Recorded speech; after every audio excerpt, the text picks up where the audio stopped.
Hi, I'm Irving, and I'm an Adamaniac. Batman is in quite a pickle. He's tied down to a giant bat trap, and Robin is sawing through the rope that'll set it off and kill him. His only options are to die on this thing or join Catwoman. But we know Batman is too noble and upstanding ever to do that. You win, Catwoman. I'll become your partner. Of course, I could be mistaken. But it's not that I'm afraid to die. I just don't want a murder rap hanging over Robin's young head. Considering the main thing she wants from him, joining her is not a totally unpleasant prospect. If this Batman had any idea what that is, he'd probably come to the same conclusion. But watching the way this show tiptoes around the subjects of sex and sexuality is a big part of the fun. Robin is, pardon me for bursting the bubble, at least as old as Pussycat is. But we constantly hear about how he's a young lad who's only just starting to grow up, and someday soon he'll need to know about these things. But who's gonna teach him? Every time Batman gets near the subject, he seems even more ignorant than Robin is. I guess that leaves Alfred. We've seen a few hints here and there that he's an actual player. He can probably explain a few things to both of them. You realize I'll have to drug you with cataphrenic to make sure you're not faking. Of course, Catwoman. I wouldn't expect you to believe me. I'm tired of crime fighting. I want to do drugs. Robin cuts him loose. He stands up and prepares to take his medicine. Do you mind if I take a bat pill first? Catwoman, I feel a headache coming on. I feel a little woozy. Remember the last time they were in a position like this? The roles were reversed. Batman was about to arrest Catwoman when she asked if she could freshen up with makeup. It turned out to be a double cross and helped her escape. Now, when she's on top and he asks to take a pill, she's not even a little suspicious, even though the whole world knows he has such a thing as a universal drug antidote pill. You can bet that's what he's taking. Would you like some chicken soup? No, thank you. I think a bat pill will do. It's not that serious. You men are all hypochondriacs. Well, she has that part right, at least. All right, go ahead.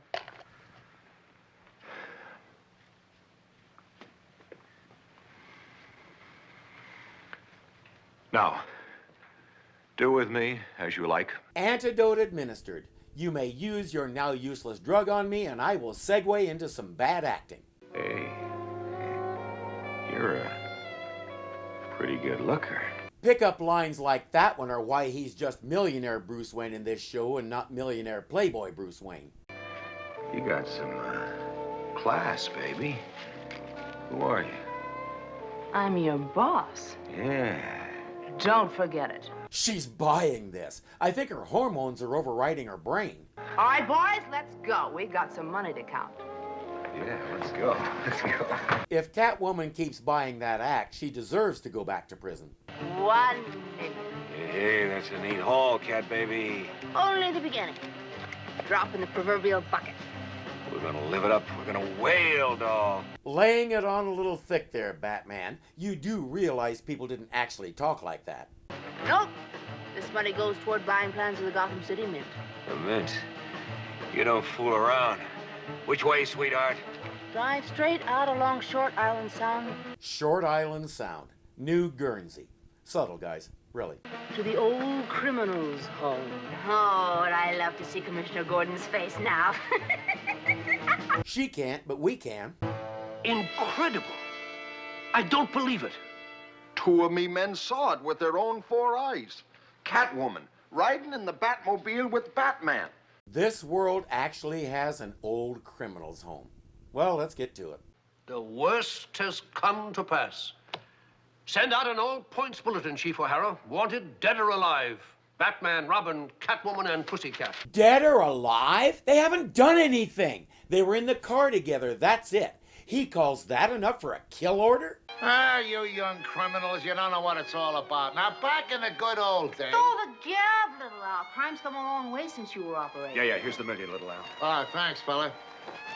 What did you say your name was? Selena Kyle, but we're not supposed to know that in this show. Oh, quit yapping and give us the plans to the mint. Not so loud. There are a lot of very dishonest persons in here. We're all retired gangsters. You know. Legs Zircon, Legs zircon. Our subtlety continues. Frank Nitty Gritty. Okay, that one was painful. Give us the envelope, please.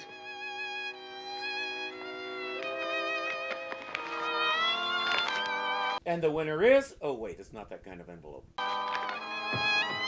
Criminals just ain't genteel anymore. That was Alan Jenkins, our cameo for the week. He played a standard gangster-type tough guy in too many movies to name.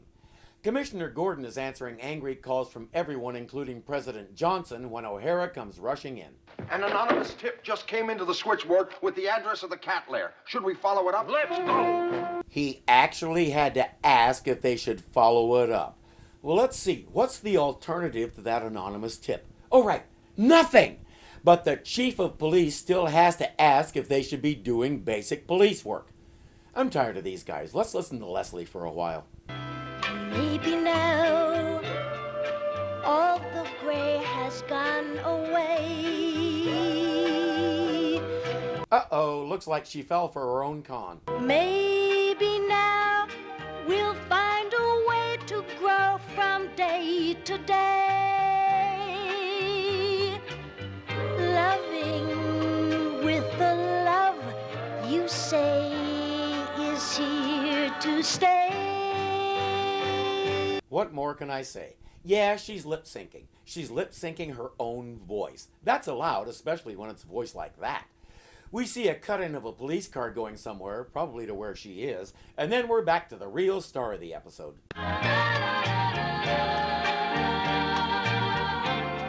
And as the real star of the show, she can get away with sitting in Catwoman's chair. Meet my vow, take my hand and show me how. Turn the key and we may see love. Maybe now. Robin wakes up and comes in just as she finishes the song. What a remarkable coincidence. Actually, let's put him back to sleep and have another song. It's way more interesting. Come on, baby. Did you miss me? Well, Are you still madly in love with me, huh? well, Ah. How about a little smooch? You're my kind of dame. I hardly even know you, Robin. Kissing is a great way to get acquainted, sweetheart. Yeah, it's much better than that talking thing with all that communication and information and stuff. But, Robin, I wouldn't want you to get the wrong impression of me. I'm not the type of girl to kiss a boy on the first crime. Close your eyes and pucker, and don't worry about your reputation. Hands up. Don't make a move. Happens every time. If Robin was in his right mind, he would have known that. Holy shucks. You're under arrest. May I change into my street clothes before we go? Oh, all right. Go ahead, but hurry. Here we go again. Let the suspect do something that will completely unravel your collar. But oddly enough, it's not a ruse. She changes clothes and they pile into a police car. How could they have known the location of my cat lair? Beats me, cat baby. What's new, Catwoman? What's new, Pussycat? Whoa, whoa, whoa! Meet us at the Mint at 5 in the morning. Lay low until then, Mr. Spade. Right. So what are the two of them going to do? I hear Bruce Wayne's Midtown apartment is available. We're gonna have to find a place to hide out, Batman. Do you think you can remember the way back to the Batcave? Batcave? What's a Batcave? Concentrate, Batman. Perhaps you can remember where it is. If she's got them completely on her side, why doesn't she have them take off their masks and find out who they really are? That could be some major leverage if anything ever went wrong. Yeah, I think I remember. Yeah, that's it. Batcave. What's that?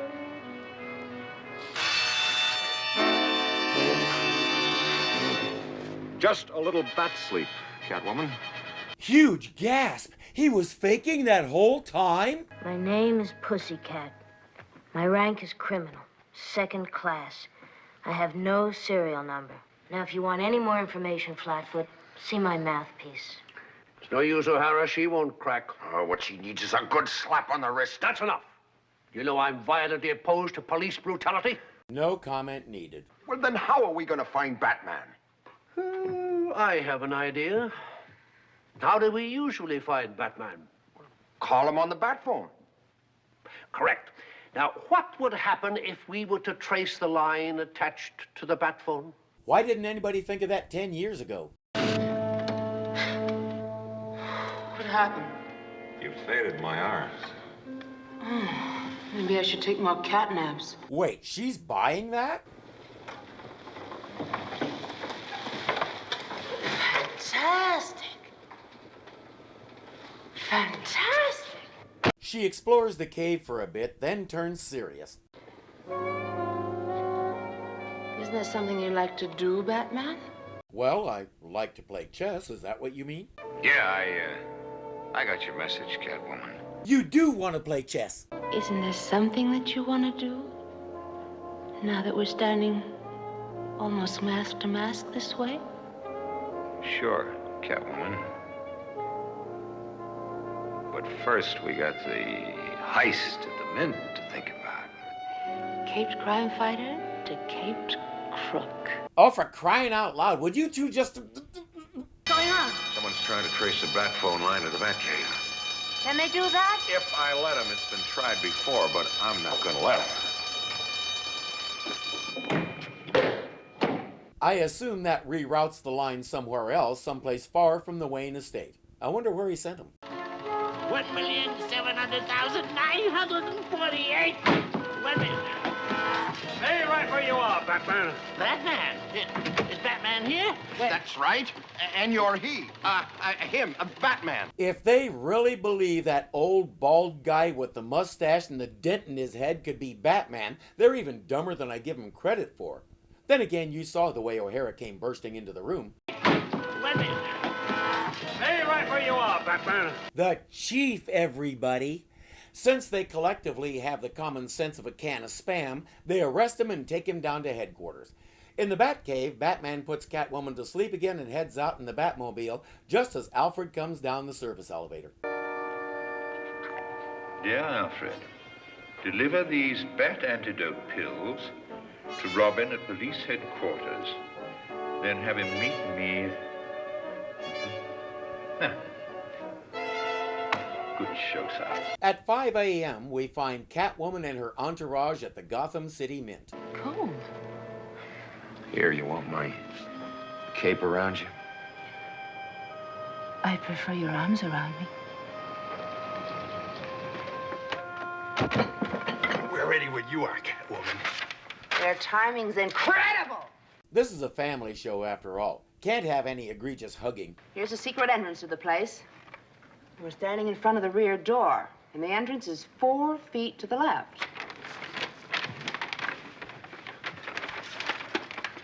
I don't see anything, Catwoman. You're not supposed to. That's the idea. This is the intellectual giant she has such a crush on.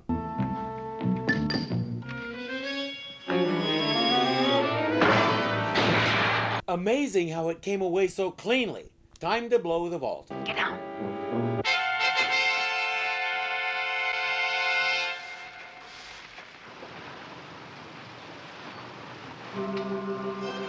It's a new explosive that makes no noise. It's called Silent Light. The next generation was called Holy Might, and they had a ready-made theme song. Time to go collect the loot.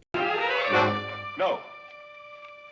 Catwoman, you've been hoist on your own petard. Hey, even in the 60s it wasn't nice to say that word. Now we're gonna get letters. I took a universal bat antidote before you administered that dreadful drug.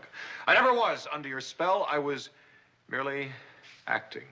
And it's fight time. But I had to find the chink in the armor of the Mint, which I have. Men, dispense with them quickly. See, I stand like this, and you two run into my fists. Ready? Go. While that's going on, Catwoman decides to take her leave. Something that's been bugging me. We've established several times that the Batmobile starts with a key, starting with the first episode. So does Batman just routinely leave him in the car when he springs into action? Because it sure seems like anybody can steal a blasted thing. She's gone! But where? Batman, Robin, forgive my ever doubting you. There's no time for that now, Commissioner. The question is, have you seen Catwoman? I did, Cape Crusader. Where? Just pulled away in the Batmobile. The Batmobile? Once again, Chief, why didn't you lead with that? He saw Catwoman driving away in the Batmobile and didn't think it was significant enough to mention until he was asked. Batman calls this the finest police force in the land. Then again, every time he says that, he's in the process of telling the chief to stay out of his way because his cops are incompetent. And O'Hara always buys the buttering up, so maybe Batman is just being quietly sarcastic. Nah, thought processes like that are way beyond him. Must have taken the key to the ignition while my mind was on something else. Like her legs, for example. Holy diversionary tactic! There is one way we can catch you, Robin. Chief O'Hara, may I have the keys to your patrol car? Are you insured? Give him the keys, O'Hara. No, he drives around in a gazillion-dollar Batmobile and isn't insured. I'm running out of descriptives for O'Hara. No ordinary car can catch the Batmobile. Absolutely correct, Robin. Now let's go get into that ordinary car and catch it. Excuse me.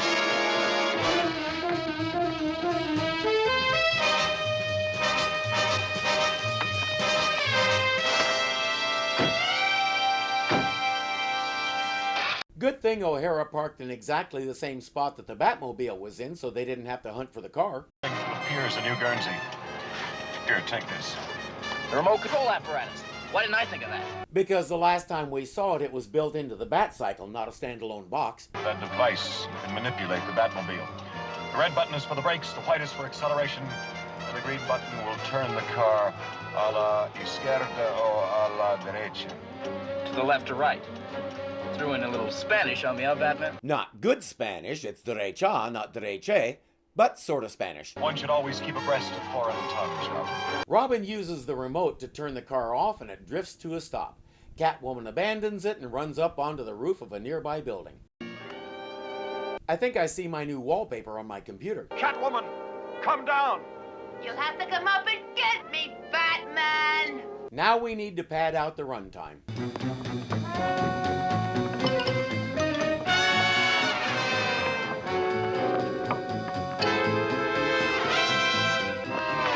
Is she running along that edge to taunt him, or because the rest of the building doesn't exist and it's just a Hollywood facade?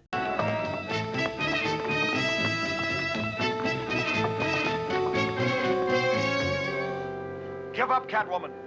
There's no exit. You'll never catch me alive! She reads the villain's cliché handbook, I see. There's actually 2 more tiers to this building, and Batman chases her up ladders to the top one.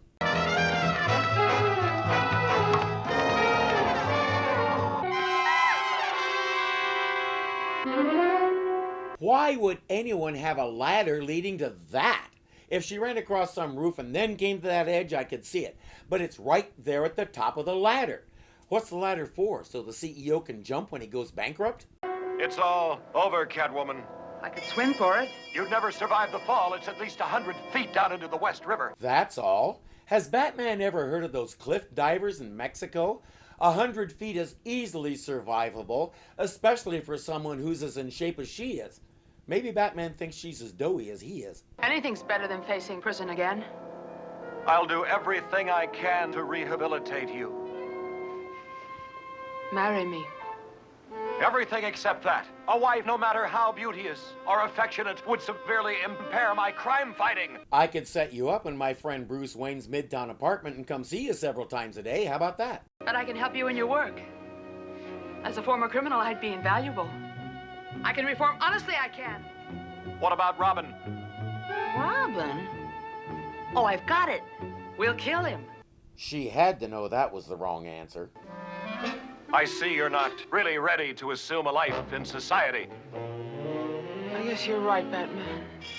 Can't teach an old cat new tricks. I repeat, if she's old, then I'll take old. Give me a hand.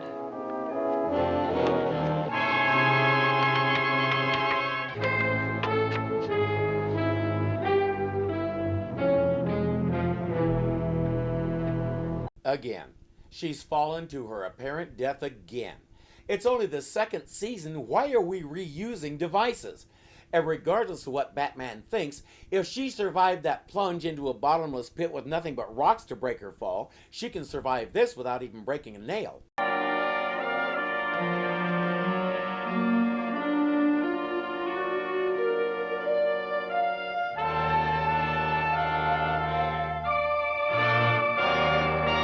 black bat-shaped handkerchiefs were all the rage that year. Do you remember anything of your association with her, boy wonder? It's all a blur, like a horrible daymare. I don't think she'll be bothering us anymore.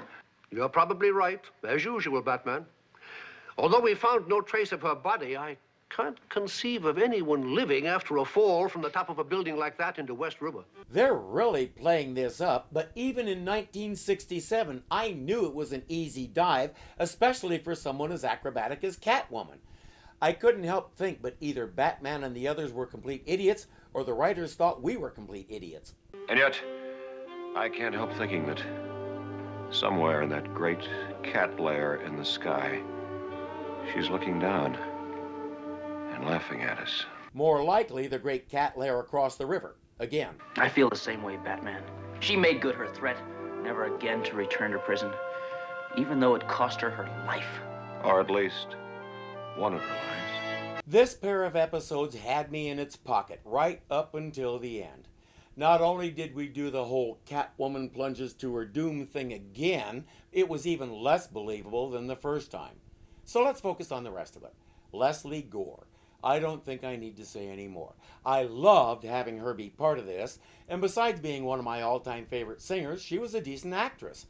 The plot is huge as befits Catwoman, but believable as also befits Catwoman.